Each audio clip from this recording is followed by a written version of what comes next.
Hello and welcome to another episode of Aussie Pomcast. We're back again for the longest party of all time. I'm guessing you're going to talk about it again? The Jubilee. Yes, God. We are. Hashtag Platinum Jubes. I feel like it's gone on for 70 years. Well, it's been 70 years in the making and this is the best they could come up with. Good old Rod Stewart, the Rod father, there he is. Yeah. Well, I mean, we're going to start with the worst. The worst of the worst. The worst? Yeah, the bloody platinum party at the Palace. It was all right. Oh, it was horrendous. We can do much better than this, Britain. Come on. It was appalling. Did you watch it? No. Well, I saw snippets of it, and from what I saw, people seemed to be enjoying it. People were talking about it, saying it was a good you thing. probably saw the highlights. There were very few. Yeah, it lasted for about 30 seconds. Oh, man. Oh, it was so crap. Was right. it? I'll take you through some of the highlights, please right? do. Rod Stewart, right? Was Rod Stewart one of the highlights? One of the highlights because he sang Jesus. Sweet Caroline, right? And you had George singing along, you had William singing along, everybody was getting into it. Because, it's quite weird when the highlight is someone who remembers the coronation, right? Like, that's never going to be a great thing. There he is. And he turned up on stage with all his wives, all these little blonde ladies. God bless him. So he was there. Well, I mean, it were rubbish apart from that. I mean, to be honest, he was the best. You had Diana Ross, right? Yeah. Possibly lip syncing, controversial, really? But I think But she hasn't performed in England in like 15 years or something, right? I mean, random. Alicia Keys. Cool. What? Where's Adele? Right? Where's Adele? I mean, I'm sorry, Adele, where are you? Right? Hello, it's me. We want you up there, right? I'm sorry, but she's an icon. We need her there. Okay. Harry Styles, One Direction. They did a montage to British music and they had One Direction, Spice Girls, all that. Mm-hmm. There was no sign of any of these artists, right? I'm sorry. David Beckham's chasing her knighthood. Get Victoria out here. Get her to put a tight little Gucci frock on and get her to do some dancing with the Spice Girls. How many people really want to hear her sing? They don't want to hear it. Okay, they just want to see Like I said, lip syncing is a thing. I mean, you're talking about all these people, they can't even make an effort to come there. Mm. The Queen can't even be bothered to be there. She couldn't. I mean, so why would anybody else? Paul McCartney didn't turn up. Yeah, but Paul McCartney was in America and sent somebody away in video message. I'm sorry, he's a sir. He's got a knighthood. He should have been there, and we've spoken about this before. Yeah, I know, you're revoking a lot of knighthoods this week, I'll be saying, right, jog on, right? I'm sorry, it's just Paul now. Yeah, exactly. Give it to Ringo instead. It was. To be honest, I thought we could have done much better. I thought it should have been like the Olympic opening ceremony, 4-day weekend, massive, great big celebration, big party at the Palace. I thought we could have done a lot better. But then the reaction is who's paying for it? How much is it costing? All that kind of stuff that gets wheeled out of these kind of things. People don't mind paying for it when it's half decent. I'd be annoyed if I paid for this. But you did. You didn't. But yeah, I know. My taxes don't go to Britain. Yeah, exactly. Yeah. I'd be annoyed. I thought it wasn't the best, and we could have done a lot better there. However, could Kate have done better? Do you reckon? We have Prince Louis having a few little, not quite a tantrum, but a little bit of. Trust me, that is not a tantrum. He's having a fun cheeky time. Behaviour, and she's copped a lot of flack. Some people have had a bit of a cruel dig at her for her parenting, saying that she should have kept the kids under control. I disagree. I think they were just being mischievous. There are two things, right? One is, no one that's ever had a child ever thinks that is throwing a tantrum. That's just him having a little bit of fun. Like, he was quite funny. He was the best thing about it. Like, his funny faces and stuff. Should put him on stage. It's so much more relatable to see a child do something normal than to see them sit there not doing anything and salute. Like, seriously. And the second thing is, I just don't know what goes through people's head when they go, I'm quite busy today, but maybe I should go on the internet and complain about someone's parenting that I've never met. Like, what a weird thing to do. Just get over it, move on. I don't care. Playing devil's advocate, right? Yeah. Okay, good. I went on the internet and this is what I said. If this were Meghan and that were actually playing up, do you think we'd have had a massive crack at them? Yeah, but we had a massive crack at her anyway. Like, as in, we just like having a crack at parenting. Like, it's just a bit. It is, and women in particular. Like, why is no one saying, "Where's William in this"? Why isn't William turning around and disciplining his child? You know what? Very fair point. I did see there were some sweet moments as well. You saw Kate comforting Mia Tyndall as well, who was clearly had enough of Rod Stewart and all the rest of it. And Charlotte looked bored to tears. And I must say, like, I want to see the royals as much as anybody else. I want to see the kids and the reaction. Did think the camera cut to them quite often. More because I want to see a bit of them, but not too much. I much. thought it was a bit unfair because we got to see them when they were fed up and bored and, playing up. And I think, it's not fair. They haven't signed up for this. And poor old Charlotte, she's never going to be queen anyway. Leave her alone. I think this is fundamentally what just drove me crazy about the whole 4 days, is just looking into every single thing that anybody's done. And, there's a child pulling a face, that must mean that there's problems at home. It's just insane. It is insane. Means they're probably knackered. It probably just means he's a child. Yeah. And honestly, I've got one that I can't tell what to do. Imagine having 3 and then being on a balcony in front of billions of people. Yeah. It's insane. Worth pointing out too that they had quite a busy day. They've been to Wales as well. They've been to Cardiff to carry out to represent the Queen, basically, to carry out a royal engagement, which we had discussed last week. They did do that. It happened to be Lilibet's birthday at the time, controversially. Now it's not controversial that she was born on that day. Controversial that she planned her birth. How dare she have to coincide with the Jubilee a year later. However, more because there was a picnic at Frogmore Cottage that Harry and Meghan had thrown for the kiddies and for the mums and dads. Face painting, whole job lot. Mm-hmm. We saw the first photo, as you know, of Lilibet. There she is. Very cute. She is a very cute kid. Looks just like Harry as well. Lovely to see that red hair being passed down. Gorgeous. Love it. Anyway, little Lilibet had a little picnic at Frogmore, and Kate and Wills were not to be seen in any of the photographs, nor were their kids. And the kids didn't turn up at the party in the palace with their faces painted, which I think tells you everything. They weren't there. But there weren't pictures of any other royals, were there?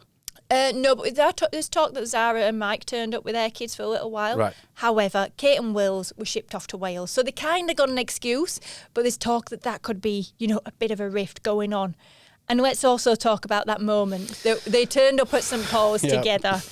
Now, this is I tell you what, it's a good time to be a lip reader right now. If you're a lip reader, you're in big business right now, especially if you're a royalist, because these are everybody's contacting these people and body language experts to find out what this all means. Now, Meghan and Harry turned up at St. Paul's, sat at one end of the aisle, right? The other side, William and Kate turned up and sat with all the important people like Kate, working royals. Yeah, working royals on one side and non-working royals on the other side. Yep. The higher ups. So these two turned up, went and sat down, and Kate and Wills turned up. And Meghan, and you can see this quite clearly in the footage. Can you? Yes, you can. Because she's wearing a massive hat, turned her head the other way. Shock, horror. I know. It's a big deal because I think they were trying to avoid that moment, that reaction, being looked into too much. And she's created the exact opposite of what she probably wanted there. I mean, should we have a look at the footage? Because let's do that first. Let's have a quick look.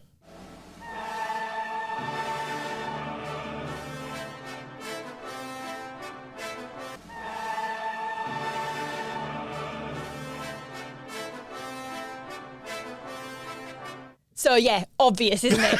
You see that turn of the head? Yeah, she turns her head. I don't know what's the problem, though. It's just a bit of a leap to say that she saw her and then she's intentionally turned her head away. But for what? She was the only one to do it, though. Yeah, I know, but that's just is that not a coincidence? It would look weirder if everybody turned their head at the exact same time.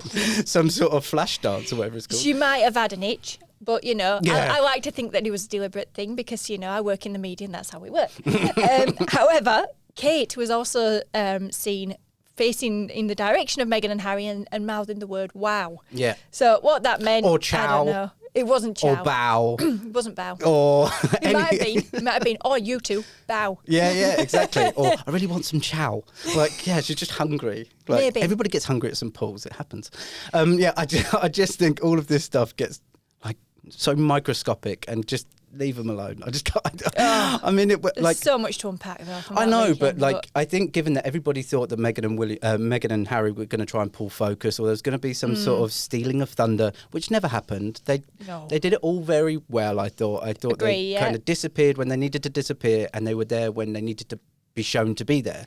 And I agree, everything else is just kind of having a crack because we can and because we can find something to do it. I must admit, I thought these two, and I'm not a fan of these two, right? I don't think Harry, I've never seen him look so bloody miserable, right? I'm sorry. Come on, crack a smile, mate. You're here for Granny's 70th Jubilee, give us a bit of a grin.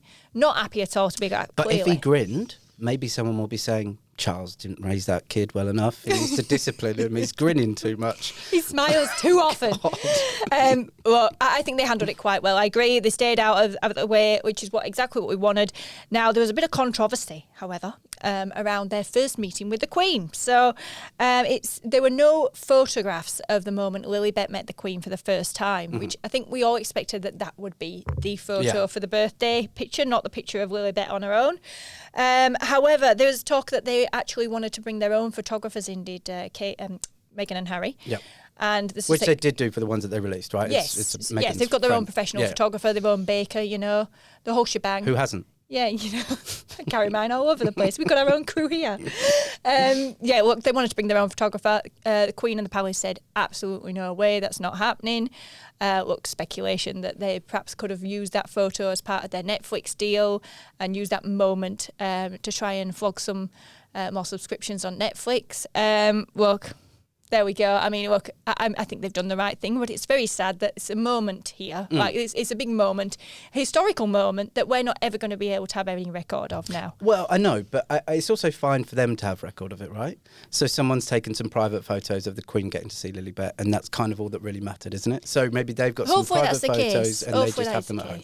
Hopefully someone snapped a few on their iPhone and exactly. We'll see them in a million years to come. Exactly, yeah. The Queen as well. Look, I know we've spoken before. She's obviously not in great shape. I thought she did very well, though. Like, I thought in terms of the amount of things that she did the end 26 minutes that she appeared for the Jubilee. I know, but honestly, that was, I wasn't interested for 26 minutes, so she did very well to spend that much time. I thought, she was at the things that really mattered, and she was at the things that people wanted to see her at, and I thought she looked pretty good. No, we're never going to slag off the Queen. She was wearing that black pin, by the way, in her hat is a mourning pin for in reference, we believe, to Prince Philip as well. So that's nice. I thought it was a microphone. Maybe she's going to be on Netflix. Maybe that's a Netflix bug. Maybe she didn't notice that Meghan and Harry had shoved that in there. Look, she's... Bless her, wasn't involved in very much at all. I don't blame her with that party in the palace, for one. I think I'd be tucked up in bed switching the telly off and going, nah, I'm not bothered. That wasn't the biggest problem. Get one a gin and tonic. That wasn't the biggest problem about the Platinum Jubilee. Did you see the hashtag? Yeah, Plattijubes. Plattijubes. Who's ever the worst. But no one else is using that. No one else is using the hashtag Jubilee, right? Just use that one. Yeah.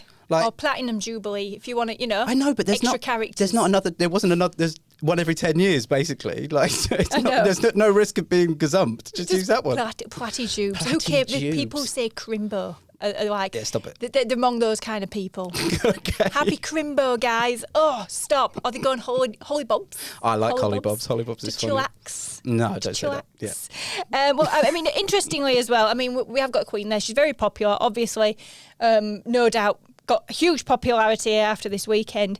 However, once she's gone, unfortunately, it's a bit taboo to talk about, once she's charactered. Well, no, you can just say once she's no longer queen. You don't have to keep saying once she's no longer with us. People know that the way she doesn't become queen anymore is because of that. She's not going to abdicate. Well, a Perth Now poll that we did just this week reveals that 2/3 of our readers would prefer for us to skip straight to William, the next monarch, and not bother with Charles. Just 16% want Charles as the next king, and even more, 17% don't want a monarchy altogether. They just said get away because of a republic over in Australia. I think it's quite sad, actually, because I think he's just been tainted by the divorce. That's what it is. I think that's what it is. That's everybody says about him. I don't think it's anything to do with that. I think it's just an age thing. I think people think it's time for a bit of fresh blood and a younger person. I guess the problem with that is that imagine getting to that age and that was basically all you've done all your life is wait to be king, and then them go, we'll skip you. We'll just go to the next one. Forget it. Yeah, exactly. We'll skip this track. Yeah, exactly. It's like an iPod straight shuffle. To dessert. Yeah, exactly. You'd be pretty pissed off. But look, I think it's fine. I think Charles is actually pretty progressive and quite modern. Look at that. That's a slimmed down royal family that they've always talked about, and Charles is very much an advocate for slimmed down royal family. That's about as slimmed down as it gets. I think that's one of the most sparse balconies I've ever seen, and I doubt that's due to COVID. Louis looks like he's absolutely fed up, bless him. Yeah, parenting. That's parenting for you. Parenting. Okay, clearly. Well, I mean, yeah, well, it's a long time, hopefully, before we have to talk about that top job. But one top job that Boris is barely clinging on to is Prime Minister right now. Yep. Massive, massive week for him. And look, he's very much on the ropes, isn't he? Yes. So obviously we spoke about it last week about the potential for a confidence vote to be called, and obviously then more than enough people, the 54 I think it is, that need to write a letter to say that they actually formally want to bring it about. They did so, and and so they did the ballot, and not good reading. He won, so he does hold on, and I guess the good thing is that he doesn't have to go through that for another year, because it's a 12-month period that he now doesn't have another opportunity for a no confidence vote. But the amount of MPs that voted against him, 148, and only 211 of them voted for him to stay. They're his people. Yeah, so that's his people. 59% to 41%. Not a resounding victory. Nah. And quite interestingly, he actually got less than Theresa May did when she won the same vote, and then 6 months later she resigned anyway. So I don't know if the writing's on the wall. She'll be sitting there watching, won't she, just going, oh, yeah. But I think the problem is that there's no natural successor, I don't think. I don't think there's anybody that is particularly popular that is the automatic choice. And also, I just think he will dig his heels in. I think he already has. Like, he's happy to say... He's survived a lot so far already, hasn't he? And he's just said, this is the time that we draw a line in the sand over Partygate and we move on. Like... I think he wishes that had happened. I don't think it will in a hurry. The reality is, if they can't call another vote for 12 months, maybe it is. I mean, maybe that whole sentiment subsides over a period of time and people start caring less about it. I don't know. Us Brits hold grudges, we won't forget. Probably. Never forget. I mean, look, British public could be having more parties of their own soon, because a potential to have a 4-day week for a lot of the workers over here. This is the best story over ever. there, rather. Yeah, so this is a trial that's it's an idea created by the boffins at Oxbridge and also Boston College, and it's called the 4-Day Week Global Trial, and it's going to involve countless jobs, basically, right down from your local chippy up to big banks, financial companies. I think that's what I really like about this, is that there's like hundreds of different companies that got involved. Some are law firms and accountancy firms, and some are like fish and chip shops or locally run businesses. Well, Bingley Mega Chippy. Or chicken, whatever we call them. I don't think they can go down to 4 days a week. But basically, the idea is that you go down to 4 days a week, get paid for 5, and the idea is you increase your productivity because you're happier, you've got a better work-life balance, and you want that extra day off. And all I can say to anybody that's doing this trial now, don't bugger it up for the rest of us. Yeah, exactly. And I mean, look, I think I do genuinely believe in this kind of thing. I think that this could work, because for some people it's different. Obviously, our work is quite difficult to probably implement this purely on the basis that there's no longer term projects necessarily. They're all day by day projects whereby you need the same amount of people every day. But in companies where it's kind of weekly deadlines or monthly deadlines, why wouldn't you give people a bit more time? And there are plenty of people at our work that sit at their desk for 2 hours and do nothing. Ooh, brutal, controversial. You're not going back to the office after this? Do you reckon any of them are listening? Probably not. I'm not going to name drop. No, I'm not. No, there isn't that many. But no, of course, there are times at work where you're not fully 100% productive, because you can't be. You can't be 100% on all of the time. Yeah, you might have stuff going on at home. Exactly. You might be tired. You might have little ones keeping you awake or whatever. And I think it's a great idea. It's come about because of the pandemic, because people are now, all about work-life balance.